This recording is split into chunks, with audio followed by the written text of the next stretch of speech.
So, Zui is now protected. The king is back home at the castle, and the day of his coronation has come. Coincidentally, the day of his coronation is the day that this fake nation of Ai decides to revolt and attack the capital. So this whole area is just wild with fighting and wars and crap throughout this whole 500 BC era. It's crazy. So he's trying to become the king, and the Queen Dowager's husband, Lao Ai, is the so-called ruler of the fake nation of Ai, and he's gotten Jin troops to attack its own country. So crazy. And what happens is it all ends up failing.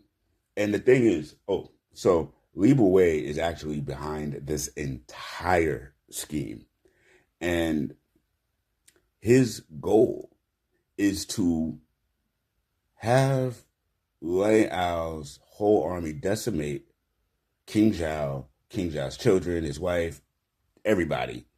And then Li Wei will step in, quell the rebellion, and they will hand the kingdom off to him. And that actually may have worked if Shen was a lesser of a man and lesser of a king. But when the rebellion was halted,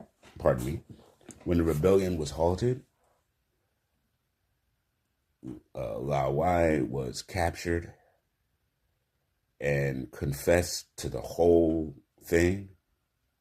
And Li Wei stood there realizing not only was he stopped, he was thoroughly thrashed. He lost greatly. But also the Queen Dowager, whose husband is Lao Ai. Oh boy. So you think she had some humble pie because she decided to plead and literally prostrate herself before the king, begging him to save the children that she created with Lao Ai. He says no, and her old raggedy ass just come right back with the same old vitriol that she's always had for him, and kind of plays herself. And it's the king's concubine who birthed his kids, who she used to work for the Queen Dowager. She is now chastising her. Why couldn't you have this love that you have for these children for your own flesh and blood son?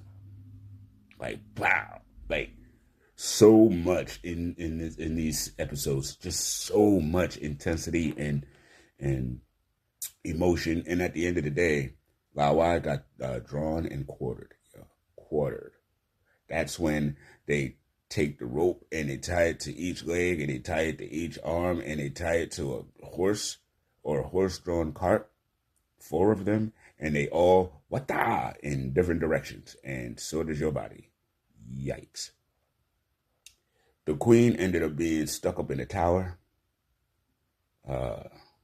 and Li Wei has guards with him, but not on his side. They're watching him because his court date is coming. They just have to get past a couple of things so that they could actually fully try his silly ass. And whoever else that stayed and remained loyal to him. Now, the high chief commander of the armies, for his credit, he ended up leaving the faction pretty much around the time of Zui is when he left the faction. So Li Wei is literally out there by himself, and the legal ace that we see, he's in jail. They all locked up, like click. And King Zheng was fully court. The coronation went through, and so now he's actually the king. And this is where things really kick off, because now he has full control of Ken, and now he is going to start the implementation of his plan of uniting the seven warring states. Seatbelts.